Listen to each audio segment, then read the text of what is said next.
Hello everyone, welcome back to Rasayan. आज के lecture में बात करने वाले हैं प्रॉपर्टीज ऑफ मैटर की और उनके मेजरमेंट्स की। लास्ट लेक्चर में हमने क्या पढ़ा?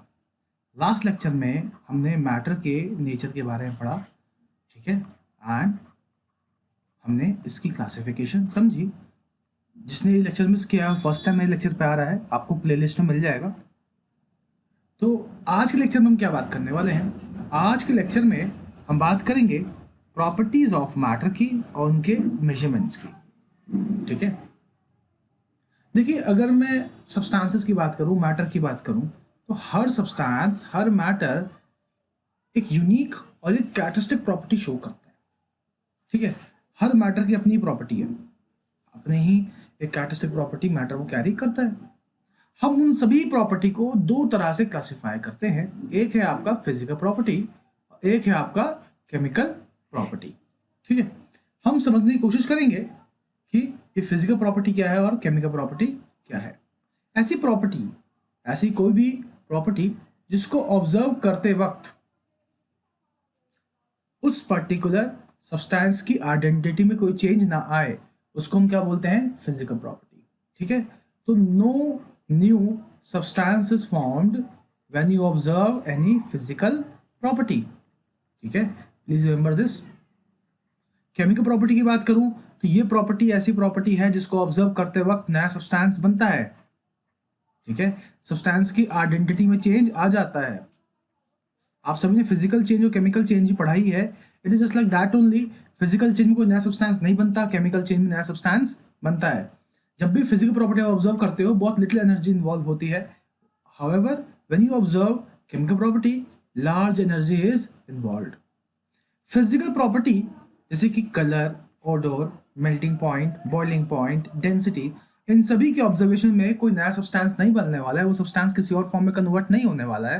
That's why we are calling it as physical property. Chemical property की बात करूं तो properties like combustion, oxidation, reduction, reaction with other substances, तो इन सभी प्रॉपर्टीज को ऑब्जर्व करते वक्त आप दरअसल केमिकल रिएक्शंस करवा रहे हो। उन केमिकल रिएक्शंस के कारण रीअरेंजमेंट ऑफ पार्टिकल्स होंगे and that rearrangement will lead to formation of new substance with new identities and new composition is a characteristic sign that it's a chemical property. I hope physical property और chemical property का जो different है वो समझ में आ चुका है आप सभी को। देखिए, जितने फिजिकल प्रॉपर्टी की बात करूँ, जैसे कि mass, length, volume, temperature, pressure, density, these all are quantitative in nature. When I say quantitative, इसका मतलब होता है मेजरेबल, ठीक है। इसको आप मेजर कर सकते हो, नाप सकते हो। इसी वजह से इन प्रॉपर्टीज को हम क्या बोलते हैं? फिजिकल क्वांटिटी भी बोलते हैं। और हर फिजिकल प्रॉपर्टी को अगर हम फिजिकल क्वांटिटी कह रहे हैं तो उस फिजिकल क्वांटिटी को एक्सप्रेस भी हमें करना पड़ेगा। और एक्सप्रेस करने के लिए हमें दो चीज़ें चाहिए, एक चाहिए न्यूमेरिकल वैल्यू, एक चाहिए हमें यूनिट, ठीक है। तो इसको देखिए, इस वैल्यू को जब इसको देखते हैं तो आपको एक आइडिया हो जाता है कि दरअसल मैं 6500 kg वेट की बात कर रहा हूँ। मैं मान लो मैं शॉप पे जाता हूँ और मैं कहूँ मुझे 5 शुगर दे दीजिए, तो 5 शुगर से वो शॉपकीपर क्या समझेगा? शायद मैं 5 पैकेट ऑफ शुगर मांग रहा हूँ, शायद मैं 5 क्रिस्टल्स मांग रहा हूँ शुगर के, शायद मैं 5 ग्राम शुगर मांग रहा हूँ, शायद मैं 5 kg मांग रहा हूँ, शायद मैं 5 टन मांग रहा हूँ। तो आप the shopkeeper have no idea. आप ध्यान दीजिए, सिर्फ और सिर्फ न्यूमेरिकल वैल्यू एक मीनिंगफुल डेटा जनरेट नहीं कर रही है, ठीक है।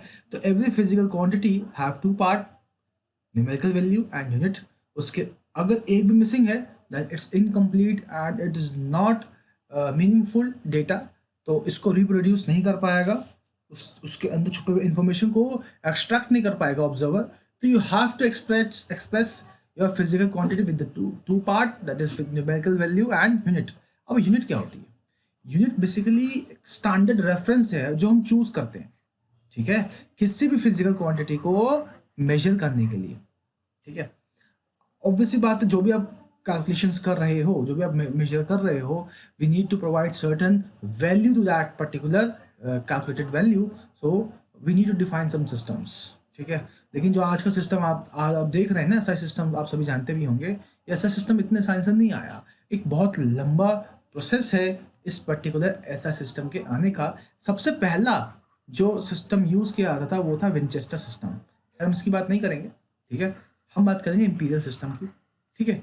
तो imperial system British weight and measure act 1824 में डिफाइन किया गया था। इसके अंदर उसके बाद बहुत सारे चेंजेस भी हुए और बहुत सारे अमेंडमेंट्स लगाए गए, ठीक है।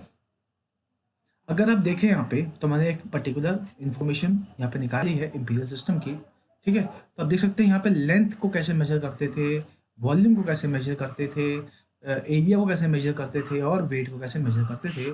यहाँ पे आप देख सकते हैं 1 इंच का मतलब है 2.54 सेंटीमीटर, 1 फुट का मतलब है 30.48 सेंटीमीटर, 1 माइल का मतलब है 1.609 किलोमीटर। वॉल्यूम को अगर आप ध्यान दें तो उस टाइम पे ये लीटर मीटर का कोई कंसेप्ट नहीं होता था। The one fluid ounce was equal to 28.4 ml, 1 pint was 0.568 litre, 1 gallon was 4.546 litre. तो आप देख सकते हैं वहाँ पे इस तरह की वैल्यूज चलती थी, गैलन, पेंट, फ्लूइड आउंस, ठीक है। एरिया को देखिए, 1 square foot was 0.0929 square metre, 1 rule was equal to 1011.7 square metre and 1 acre was 0.4047 hectare. Weight देखिए, 1 ounce was 28.349 gram, 1 pound was 0.453 kg, 1 stone was equals to 6.350 kg।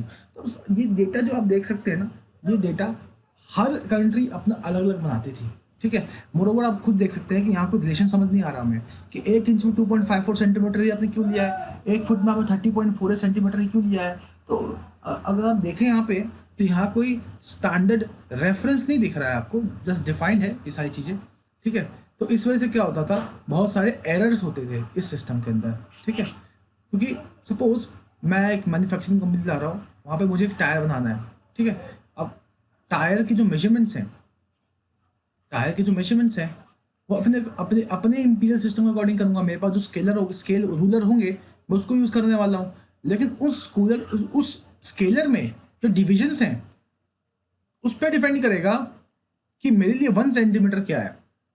समझने की कोशिश कीजिएगा, मान लो मेरे लिए 1 सेंटीमीटर इतना है, लेकिन आपकी कंट्री में 1 सेंटीमीटर इतना है, ठीक है। अब मैं अगर आपको ऑर्डर देता हूं कि मेरे लिए 1 लाख ऐसे टायर बनाओ, तो क्या आप मेरे रिक्वायरमेंट को मीट कर पाओगे? नहीं। अगर मैं कह रहा हूँ 1 सेंटीमीटर के रेडियस वाली टायर बनाओ, तो you won't be able to meet the need of my country, because आपके लिए 1 सेंटीमीटर कुछ और है। देखिए इसका नुकसान भी ये भी था, सपोज कोई एक एक्स कंट्री है, ठीक है। तो एक्स कंट्री है और एक्स कंट्री जो है वो उसके लिए 1 kg का मतलब है 950 ग्राम्स, ठीक है, ऐसा मान लेते हैं, ठीक है वहाँ पे।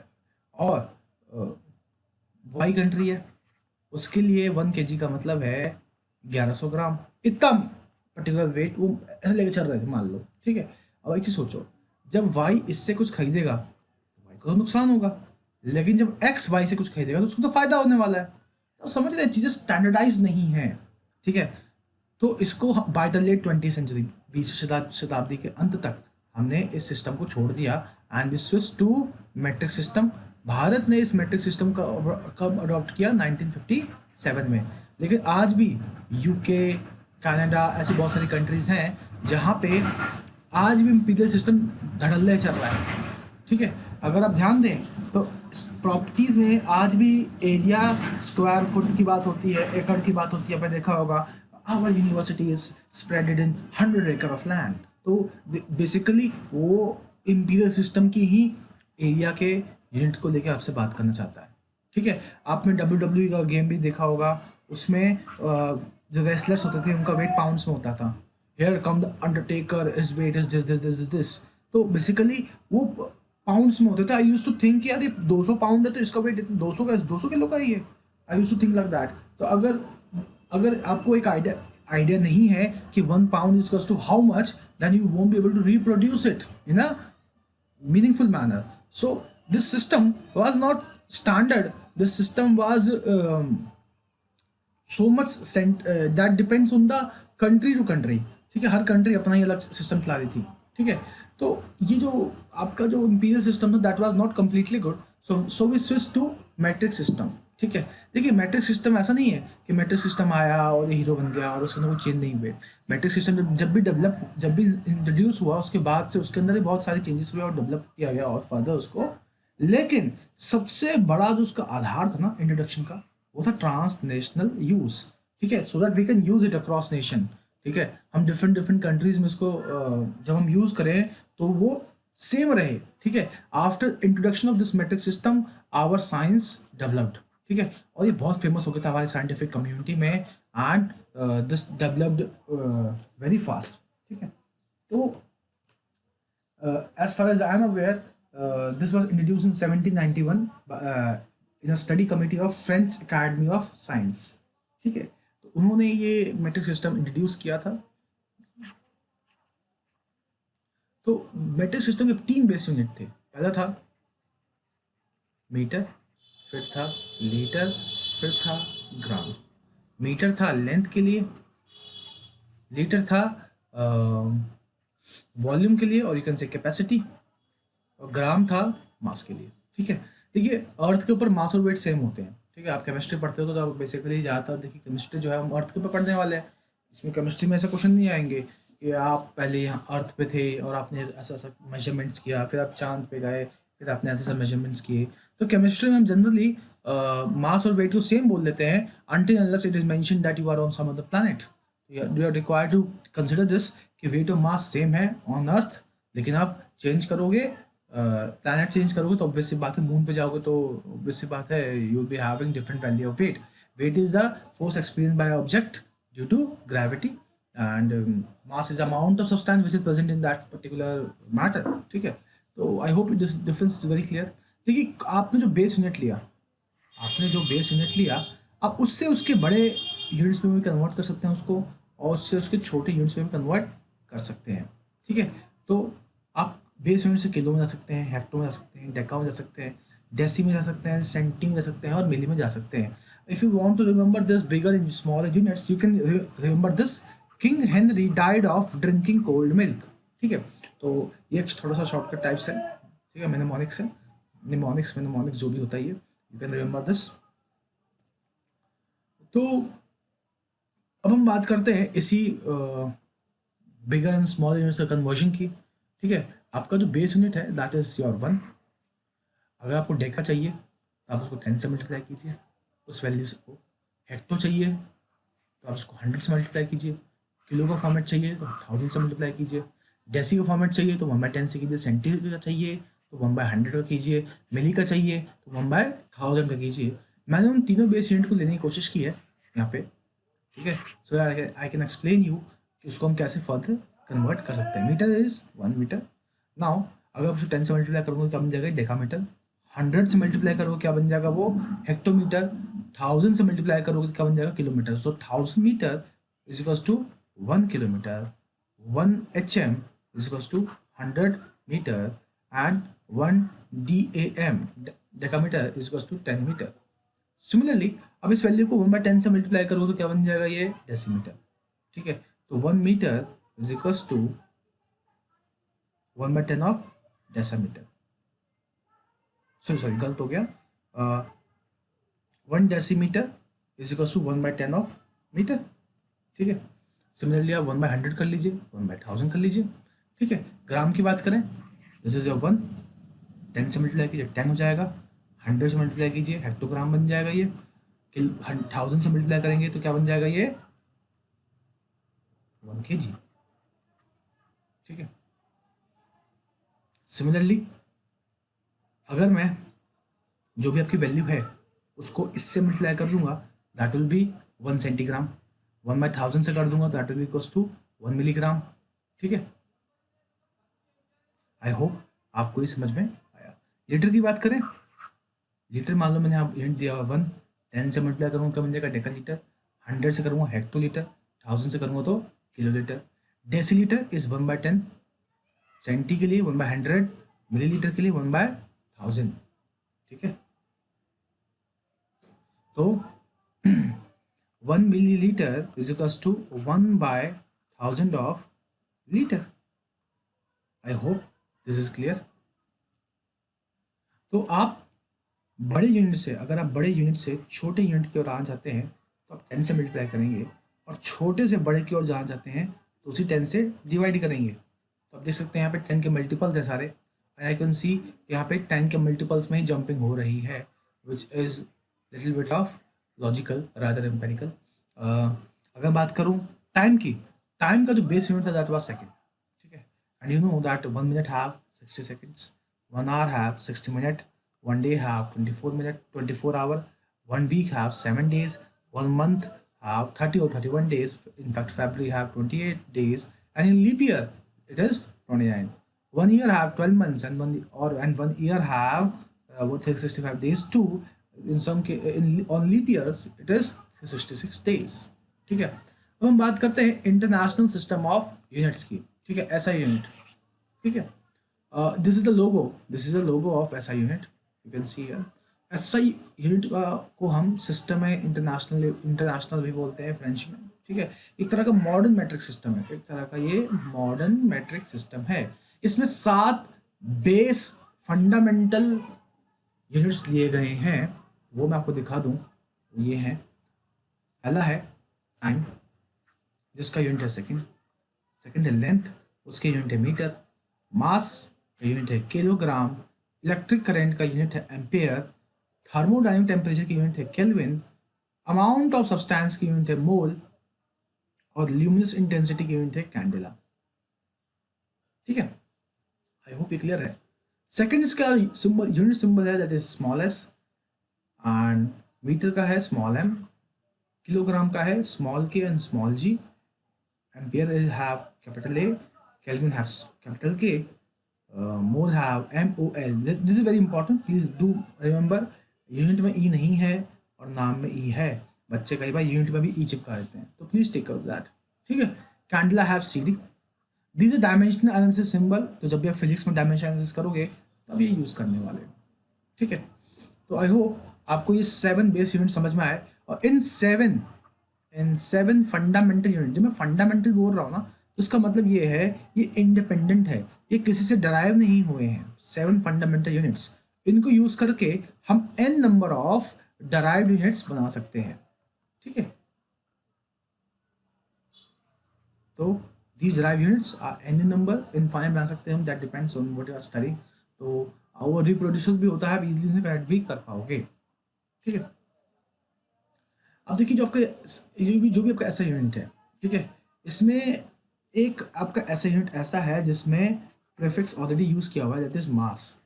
तो एग्जाम में अच्छा क्वेश्चन बन सकता है कि विच ऐसा unit have prefix present in ऐसा सिस्टम ऑफ यूनिट्स, ठीक है। तो you can say its mass which is kg, kilogram. तो आई होप ये आपको समझ में आया, ठीक है। देखिए आपका जो ऐसा यूनिट है, इसको भी आप बेस यूनिट से बड़े फॉर्म में और छोटे फॉर्म में कन्वर्ट कर सकते हो। Why do need do these things, बड़े फॉर्म एंड छोटे फॉर्म? बिकॉज जब आप माइक्रोस्कोपिक ऑब्जर्वेशंस करोगे तो आपको बड़ी वैल्यू चाहिए, और माइक्रोस्कोपिक करोगे तो आपको छोटी वैल्यू चाहिए। अब मैं अगर बेसिकली कॉपर एटम के एनालिसिस कर रहा हूँ तो वैसी बात है, मुझे माइक्रो वैल्यूज चाहिए होंगे। माइक्रो वैल्यू से क्या करूँगा मैं, है ना। तो सैंपल ही मुझे ग्राम्स में मिलेगा, ऑब्जर्वेशंस भी ग्राम में होने वाली, माइक्रोग्राम में भी हो सकता है, मिलीग्राम में भी हो सकता है, ठीक है। तो आई होप आपको ये बात समझ में आ रही है जो मैं कह रहा हूँ। देखिए ये प्रीफिक्सेस हैं जो हम यूज़ करते हैं हमारे ऐसा सिस्टम्स के आगे। सपोज मैं बोल रहा हूँ मीटर, ठीक है, तो अगर मैं इसके आगे लगा दूँ माइक्रोमीटर, तो you just need to see what is the meaning of micro. This is the micro, this is the value of micro, this is 10 की पावर -6। तो कुछ नहीं करना है, आपको 10 की पावर -6 मीटर बोल देना है, ठीक है। तो अगर मैं कह रहा हूँ 5 माइक्रोमीटर, ध्यान दीजिएगा मैंने माइक्रो और मीटर दोनों को सिंबल यूज किया है, ये इनकी यूनिट सिंबल है। तो 5 इंटू माइक्रो का मतलब 10 की power -6 and meter is meter.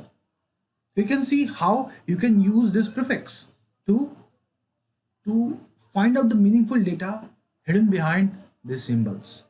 But ये आपको याद करने पड़ेंगे, ठीक है। जिसमें पहला है योटा, दैट इज 10 की पावर 24, इसका सिंबल होता है कैपिटल Y। देन जीटा, इसका सिंबल होता है कैपिटल Z, 10 की पावर 21। देन एक्सा, इसका सिंबल होता है कैपिटल E, 10 की पावर 18। देन पीटा, कैपिटल P, 10 की पावर 15। देन टेरा, कैपिटल T, 10 की पावर 12। गीगा, कैपिटल G, 10 की पावर 9। मेगा, कैपिटल M, 10 की पावर 6। किलो स्मॉल k 10 की पावर 3, हेक्टो स्मॉल h 10 की power 2, Deka d and a both are in small 10 की power 1. Then comes your base unit. This is your base unit. ठीक है, that is 10 की power 0, that is 1. ठीक है, then come the smaller values, deci small d 10 की power -1. So students get confused between deca and deci. Please take care, deca का da है, deci का सिर्फ d है. centi small c 10 की पावर -2, milli small m 10 की power -3, micro that the symbol of is this like this 10 की power -6, nano small n. ठीक है, pico small p नैनो का वैल्यू होता है 10 की पावर -9, पिको का होता है 10 की power -12, femto small f and 10 की पावर -15, एटो स्मॉल a 10 की पावर -18, जेप्टो स्मॉल z 10 की पावर -21, योक्टो स्मॉल y 10 की पावर -24. आई होप आपको ये बेसिक जो प्रीफिक्सेस हैं और ऐसा सिस्टम्स है वो समझ में आया. तो आज का आपका जो ऐसा सिस्टम है that is combined effort of long long duration of experiment which were done by then renowned scientists. ठीक है, आपके जो ऐसा यूनिट्स है उनको यूज करते वक्त कुछ इंपॉर्टेंट पॉइंट्स होते हैं जो हमें ख्याल रखने होते हैं. इसमें पहला आता है, सपोज आप लिख रहे हो मिली केल्विन, तो ये मिली केल्विन इसमें से कौन सा होगा?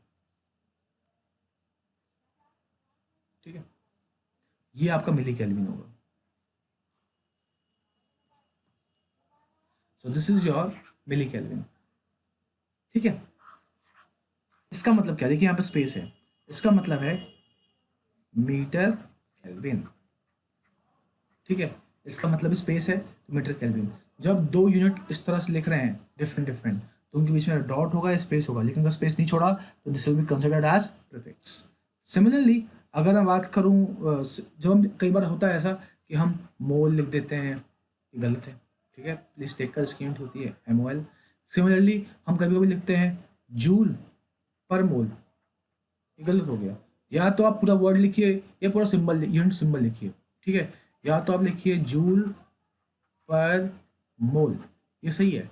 या तो आप लिखिए जूल पर मोल, ये भी सही है. या तो आप लिखिए जूल पर मोल, ये भी सही है. ऐसा नहीं चलेगा. सिमिलरली आप प्लूरल एंडिंग नहीं लगा सकते, आप एस नहीं लगा सकते आपके यूनिट्स में. जैसे देखो यहाँ पर सेंटीमीटर्स है तो दिस इज नॉट एप्लीकेबल. ठीक है, जैसे अगर मैं लिख रहा हूँ नेक्स्ट इज, अगर मैं लिख रहा हूँ 1 सेंटीमीटर का क्यूब. ठीक है, तो इसका मतलब क्या है? इसका मतलब है कि उस पूरे का बेसिकली ये क्यूब है. ठीक है, आप यहाँ ध्यान दीजिए, यहाँ वैल्यू है 1 सेंटीमीटर का क्यूब. ठीक है, तो 1 सेंटीमीटर का स्क्वायर. तो अगर मुझे मीटर में कन्वर्ट करना है, you know that 1 centimetre have 0.01 metre, उस पूरे का स्क्वायर किया हुआ है, दैट इज इक्वल टू 10 की पावर -4 मीटर स्क्वायर. ठीक है, तो 1 सेंटीमीटर इज इक्वल टू 10 की power -2 metre. I hope you know this. ठीक है, तो अगर मैं इसी का स्क्वायर कर दूंगा तो ये क्या बन जाएगा? 1 सेंटीमीटर का स्क्वायर इज इक्वल टू 10 की पावर -4 मीटर स्क्वायर. ठीक है, आई होप आपको ये समझ में आया. देखिए कुछ ऐसे यूनिट्स की बात करूं, कुछ तो वो जो ऐसा यूनिट्स हैं वो साइंटिस्ट के नाम के ऊपर रखे गए हैं. ठीक है, जैसे कि जूल जो है ये एनर्जी का यूनिट होता है. ये जेम्स पी जूल के ऊपर रखा गया है, इसको हम कैपिटल जे से डिनोट करते हैं. ठीक है, सिमिलरली हम चार्ज को रिप्रेजेंट करते हैं किससे? कैपिटल C से, उसका मतलब होता है कूलम.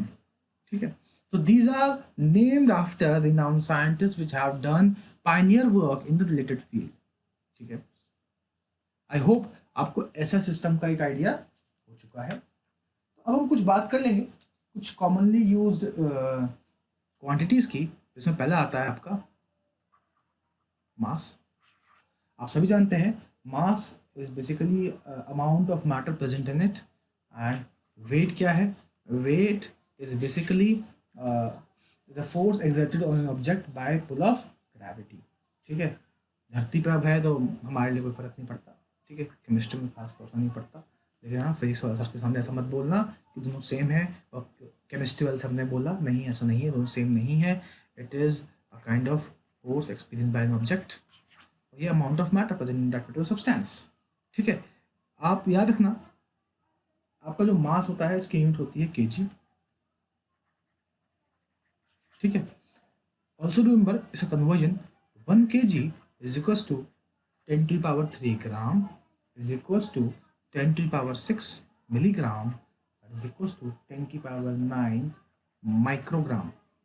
ठीक है, और 1 ग्राम is equals to 10 की power 3 milligram is equals to 10 की power 6 microgram. ठीक है,